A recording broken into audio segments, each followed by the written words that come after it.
Hi friends, அஸ்ஸலாமு அலைக்கும். இன்றைக்கி வந்துன்னா உருளைக்கிழங்கு பட்டாணியை வச்சு ஒரு குருமா பண்ண போகிறேன். இதை ரசத்துக்கு, சாம்பாருக்கு இதோட சேர்த்து சாப்பிடும்போது ரொம்ப நல்லாயிருக்கும். எப்படி செய்கிறதுன்னு பார்க்கலாம். அதுக்கு முதல்ல நான் 3 உருளைக்கிழங்கு எடுத்து அதை வேக வச்சு சின்ன சின்ன பீஸாக நறுக்கி எடுத்திருக்கேன். பட்டாணியவும் ஊற வச்சு அதை வேக வச்சு எடுத்துக்கிட்டேன். இப்போ ஒரு பாத்திரத்தில் 3 ஸ்பூன் எண்ணெய் ஊற்றியிருக்கேன். அதில் 2 பட்டை, ஒரு பிரியாணி இலை, 2 ஏலக்காய், 3 கிராம்பு,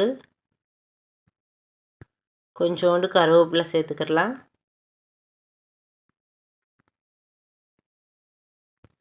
ஒரு பெரிய சைஸ் வெங்காயம் எடுத்து நறுக்கி வச்சுருந்தேன், அதையும் சேர்த்துக்கிடலாம்.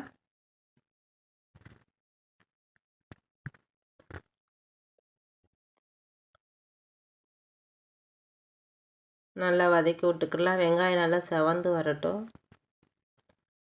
வெங்காயம் இப்போ கலர் மாறி வந்துருச்சு. இப்போ 2 தக்காளி சேர்த்துக்கிடலாம். சின்ன சைஸ் தக்காளியாக தான் எடுத்திருந்தேன், அதை சேர்த்துக்கிறேன்.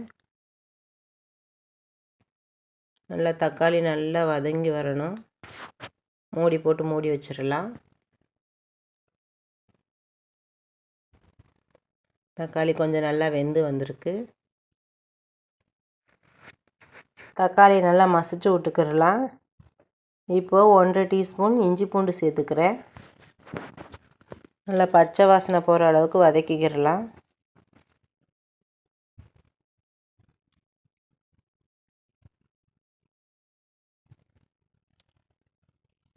நல்லா வதக்கியாச்சு. இப்போ 1/2 டீஸ்பூன் மிளகாய்த்தூள் சேர்த்துக்கிறேன். 1/4 டீஸ்பூன் மஞ்சத்தூள்,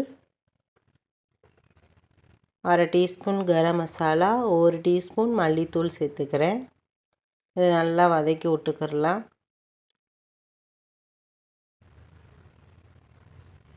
நல்லா மசாலா எண்ணெயிலே நல்லா வதங்கி வந்துடணும். நான் காரத்துக்கு ஒரு 5 பச்சை மிளகாய் சேர்த்துக்கிறேன். அது சின்ன சின்னதாக இருந்ததுனால 5 சேர்த்துருக்கேன். நீங்கள் உங்கள் காரத்துக்கு தக்கன சேர்த்துக்கிடலாம். இப்போ நறுக்கி வச்ச உருளைக்கிழங்கையும் பட்டாணியும் சேர்த்துக்கிடலாம். நல்லா கிளறி விட்டுக்கிடலாம். மசாலா நல்லா சேரணும். நல்லா கலந்து விட்டுறலாம். நான் 1/2 மூடி தேங்காய் தேவையான பால் எடுத்து வச்சுருந்தேன், இப்போ அதை சேர்த்துக்கிறேன். 1 கப் பால் இருக்கும், அதை சேர்த்துக்கிடலாம். சேர்த்து நல்லா கலந்து விட்டுறலாம்.